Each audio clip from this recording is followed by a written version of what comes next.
সাধারণ ছুটি শেষ হওয়ার দ্বিতীয় দিন কারফিউ শিথিলের সময় রাজধানীর প্রায় সব সড়কে তীব্র যানজট দেখা গেছে। মোটরসাইকেল, রিকশা, সিএনজি, অটোরিকশা সহ গণপরিবহনের চাপে ঘণ্টার পর ঘণ্টা অপেক্ষা করতে হয় কর্মজীবী সহ সাধারণ মানুষকে।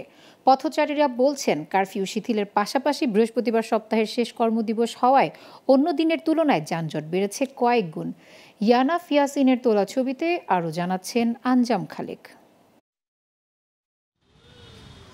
মেট্রো রেল বন্ধ থাকায় চিরচেনা রূপ দেখা যাচ্ছে রাজধানীর সড়কে। দিনের শুরুতেই প্রচণ্ড যানজটে পড়তে হয় উত্তরা মিরপুরে থাকা অফিসগামীদের। বেলা বাড়ার সঙ্গে যা আরও তীব্র হয়। আধা ঘন্টার সড়ক পাড়ি দিতে হচ্ছে 2 থেকে 3 ঘন্টায়। অসহনীয় যানজটে চরম দুর্ভোগে সাধারণ মানুষ।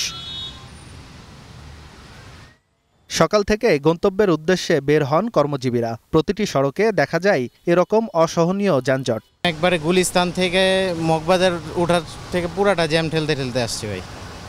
আর জ্যাম এটা একবারে বিজয় সরণি পর্যন্ত হইব আমার খেয়াল। আর এখানে মহাখালী পুরা জ্যাম। আজকে ওই অনেকে বাড়ি টাড়ি যাইতেছে বৃহস্পতিবার। হ্যাঁ, এই যে উনি গাবতলি যাইতেছে বাড়ির দিকে। আমি মগবাজার মোড় থেকে আসছি, এই বিআইডিসিগুলিতে আসবো।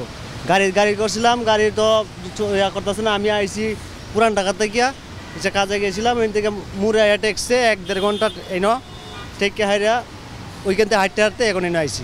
রাজধানীর ফার্মগেট বিজয় সরণি থেকে উত্তরার দিকে যেতে বেগ পেতে হয় সাধারণ মানুষকে। একই অবস্থা বিপরীত সড়কেও। প্রয়োজনের তুলনায় বিভিন্ন রুটে গণপরিবহন কম থাকায় উপচে পড়া ভিড় ছিল চলাচল করা অল্প সংখ্যক বাসে।